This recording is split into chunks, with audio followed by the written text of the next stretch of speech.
Well, it's 8:30, so let's kick off, everybody. Good morning. Good morning. We hope you are well. We hope you're safe. And given it's Friday, we hope you've all had an amazing week.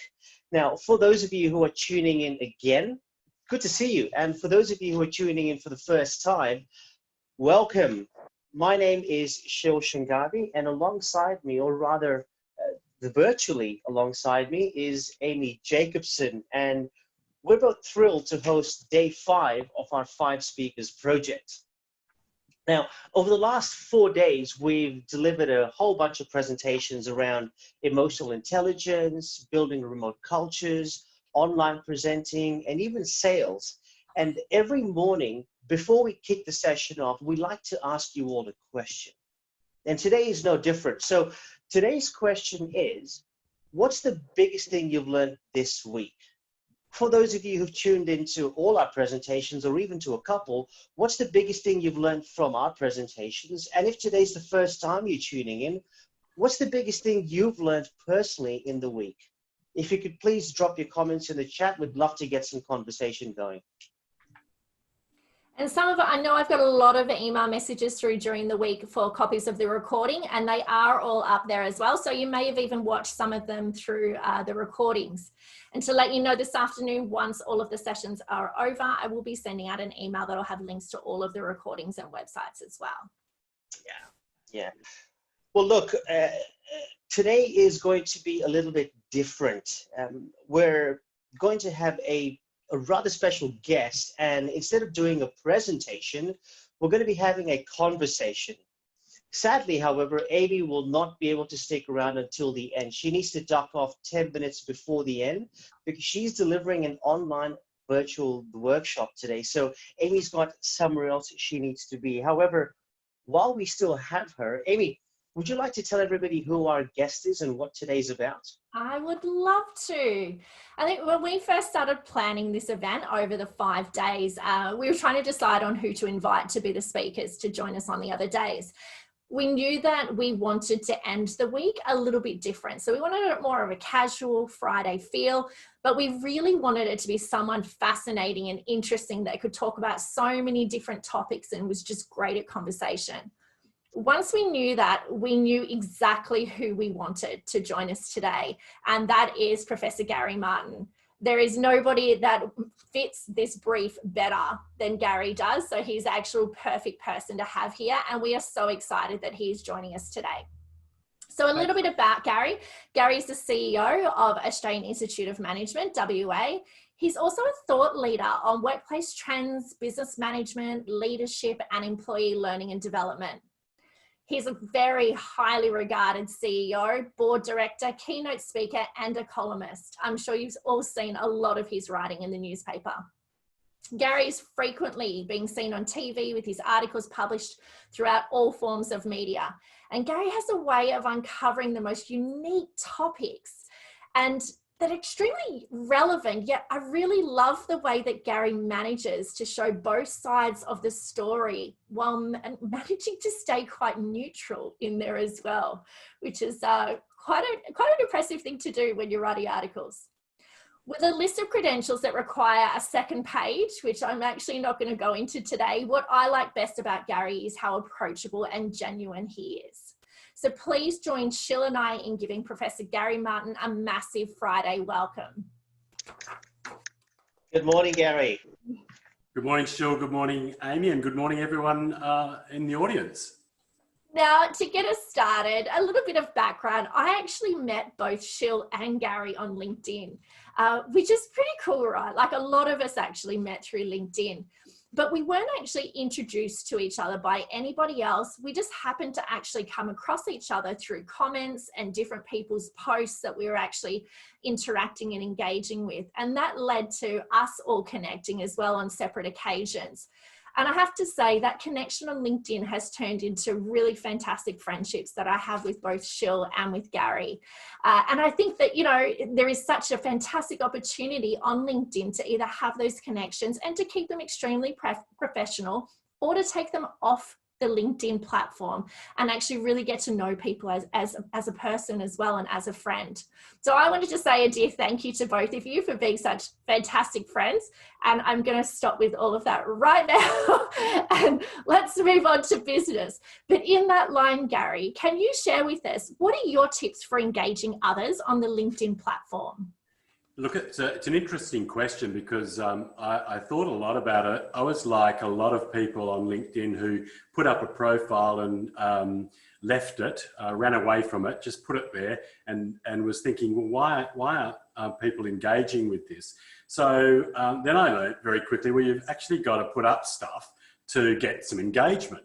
And that was step one, start to have a view, start to post some things and so on. And that helped and people started to engage. But then after that, I realized there's something else to it as well. And that is not just to let people make a comment about what you've said, but also to respond as well. So that was just another thing that I hadn't actually thought about, that it's all well and good to put up a profile first of all, and then throw up some of your thoughts. That's good to do too. But what happens when people come back and say something? I used to just leave them and think, oh, that's a good comment. So then I realized that the next step was actually responding back to people. And that's really how I got to know Shil and yourself, Amy, is through starting to engage more with people and not just assuming that it was just, dump it and run. The other thing I think really important is I learned along the way that it's not just about people then engaging with your content.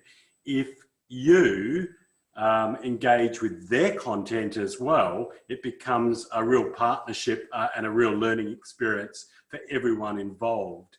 And that's really, if you like, some sort of evolution that a lot of people don't actually consider when they're going on LinkedIn. As I said, there's a lot of people that put stuff up there and that's about it. Well, I just learned through my experience.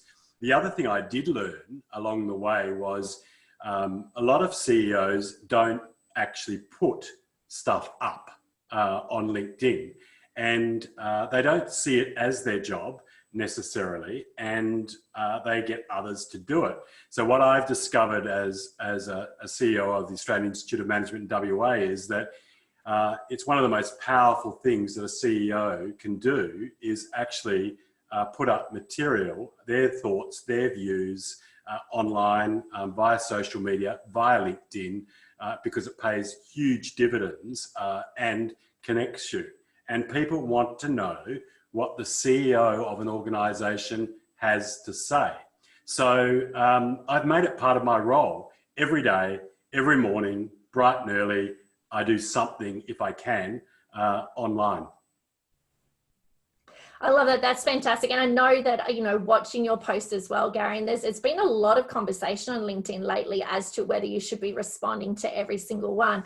But I know with every single one of your posts, you do respond to each and every comment. And it's not just a like. There's actually, it's either a picture in your latest ones or it is a thank you. It's an acknowledgement. So I think you're spot on there. It definitely makes a difference. It lets people get to know you. Yeah, look, it's sometimes hard in amongst all of the clutter that's around you do miss people's comments sometimes and so on. But and I'm quite horrified when I come back, a month later and people have been commenting on something that I've posted such a long time ago, and then I quickly scurry around to get myself into action to try and respond. And it doesn't have to be a lot. It can be something as simple as, thank you, or as you say, a picture or a thumbs up or something like that, just to acknowledge that people have taken the time to actually comment on something you've done. And I've also, as I said, trying wherever I can to try and engage with others' content as well, because it's not a one-way process. It's communication, right? And Gary, speaking of time, it's interesting you bring that up because I built a LinkedIn strategy on my own, and I do spend a bit of time on my LinkedIn. As you said, I share content, but I engage with the community as well. How much time is too much time on it, though? Because spend 20 minutes a day. Some people could spend hours a day. Do you have an opinion on how much time you can spend, and what do you do to manage your time on it? Yeah, look, so I spend probably about an hour every morning doing this, and then I might return to view comments and so on a couple of times a day, and well into the night as well normally. So my engagement time typically is not in a normal work day. My engagement time might start at 6 a.m. In the morning.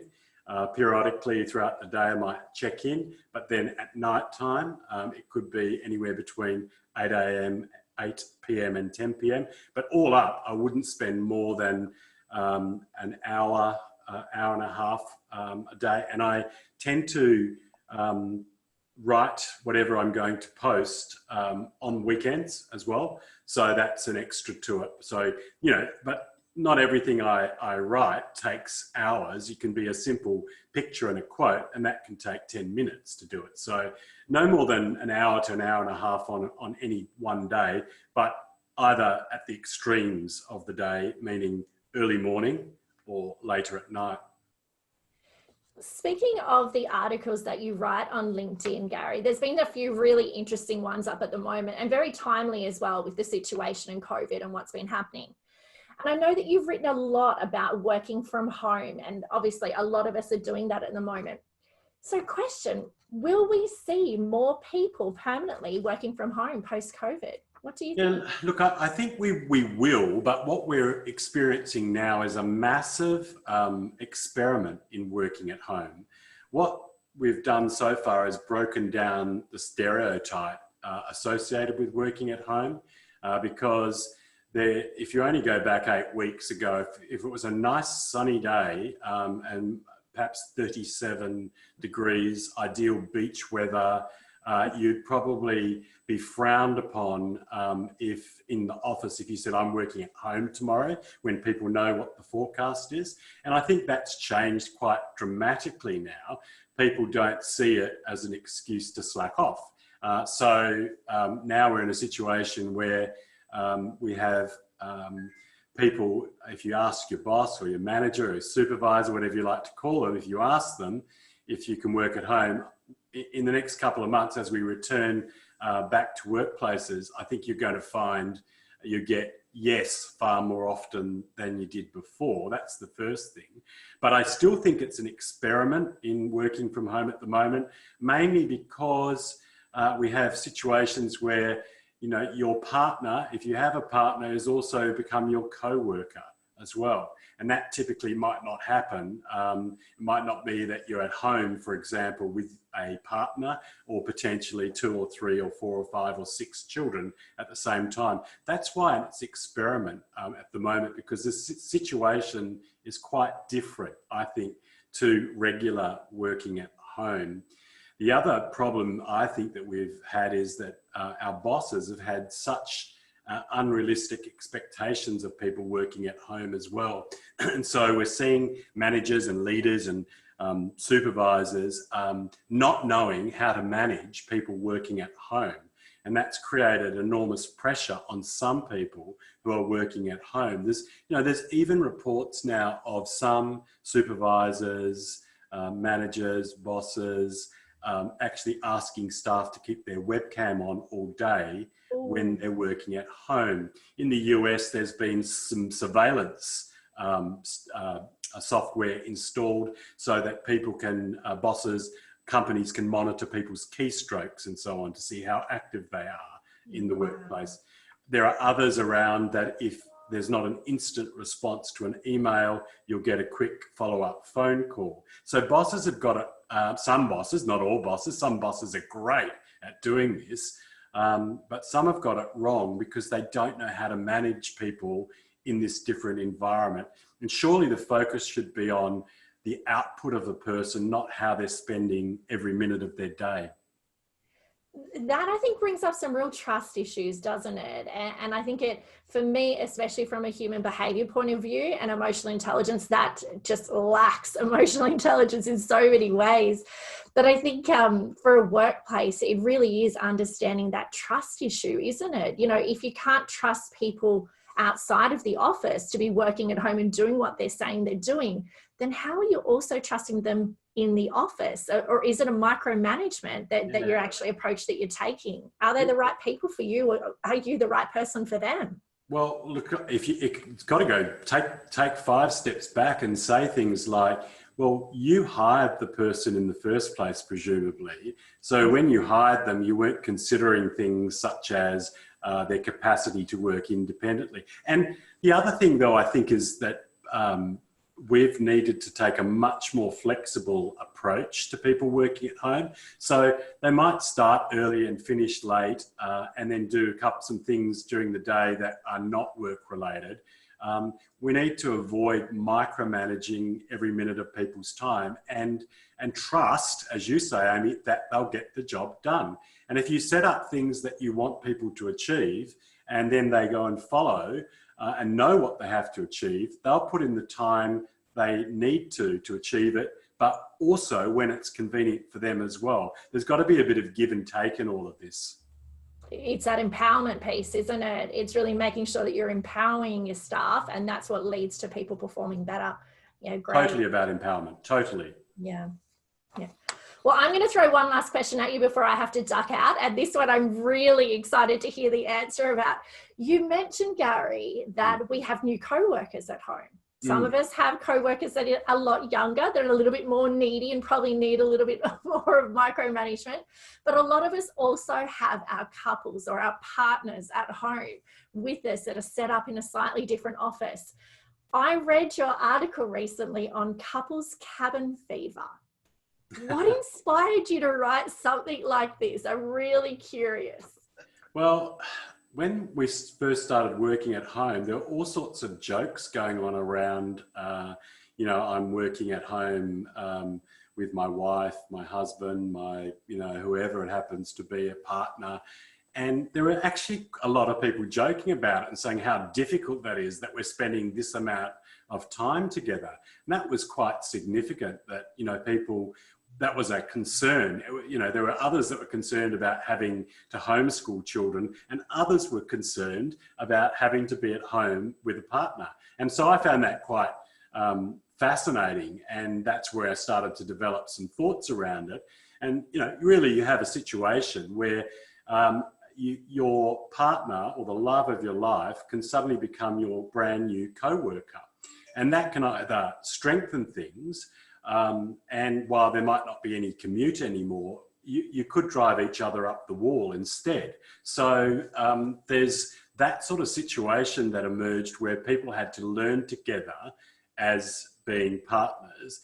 And, you can take advantage of that and build your relationship, or you can go the other way and you can drive each other crazy. So that's why I developed some thoughts around that, including how it can work for you rather than work against you. But I've also, since I wrote that, I also started to look at other things, and that is about, the reality is that a lot of people, if you ask what their partner does in a conversation and they're not part of it, they might be able to say, oh, he's the manager of this, or she's the senior whatever. So they can say that. Then if you drill down and ask exactly what they do, they don't know. They can't tell you how their partner spends their working day, which again is fascinating in itself. And so what we've found, I think, during this working from home stint is that people have learned a lot more about what their partners actually do, but there's been a bit of a twist to this as well, because we've also observed our partners take on a different persona altogether, a different work persona. So that grumpy, really grumpy, arrogant partner at home suddenly becomes a Clark Kent, mild-mannered, when in the workplace. I mean, these are the classic examples. My children told me that I have a work voice and I have a home voice.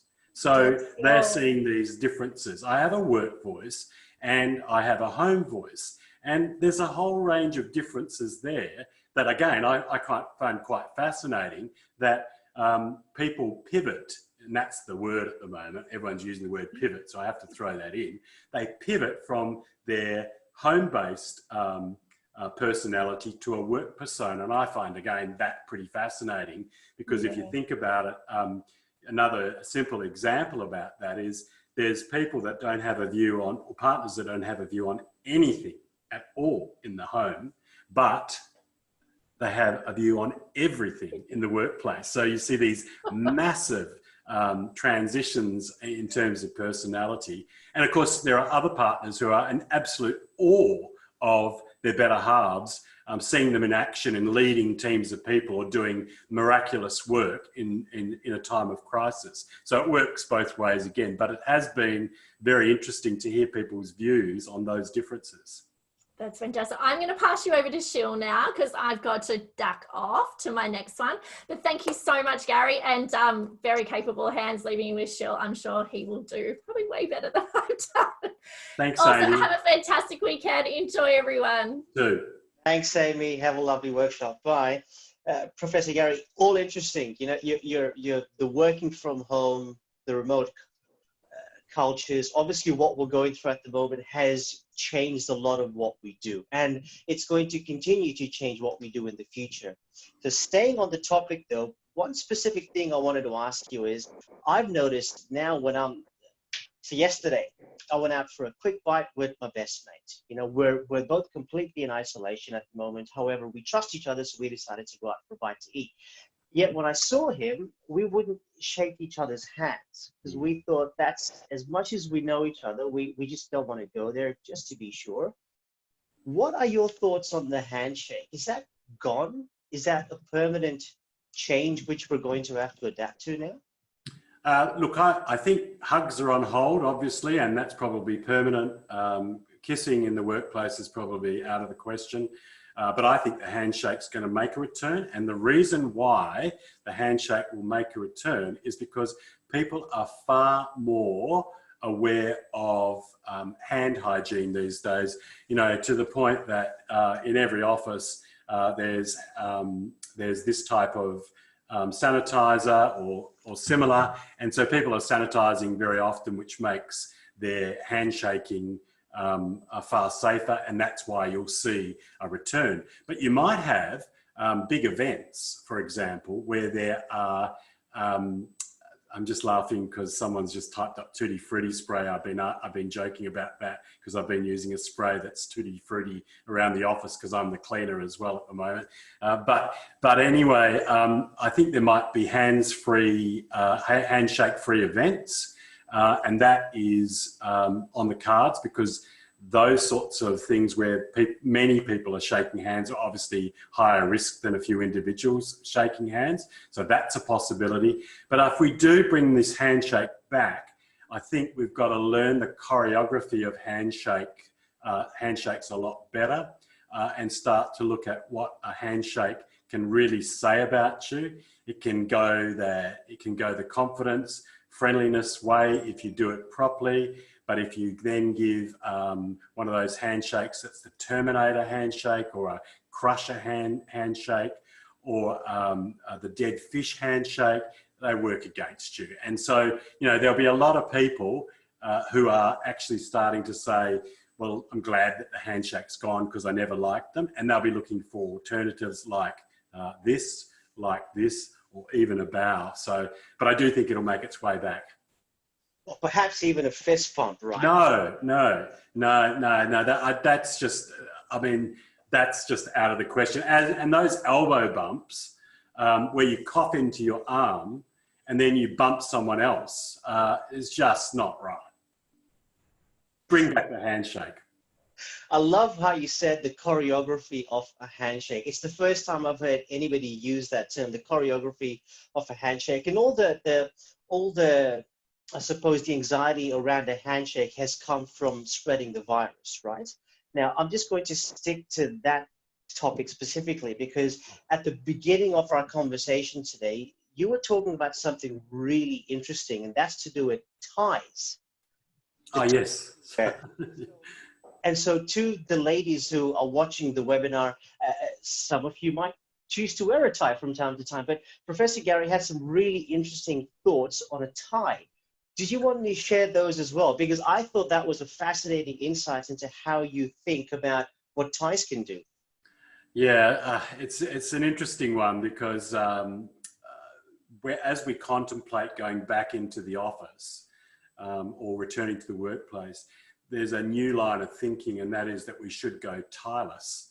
And the reason we should go tieless, if you're in the habit of wearing ties, is simply because ties are said to carry. There's been quite a few pieces of work on this. Ties are meant to actually be beds of infection.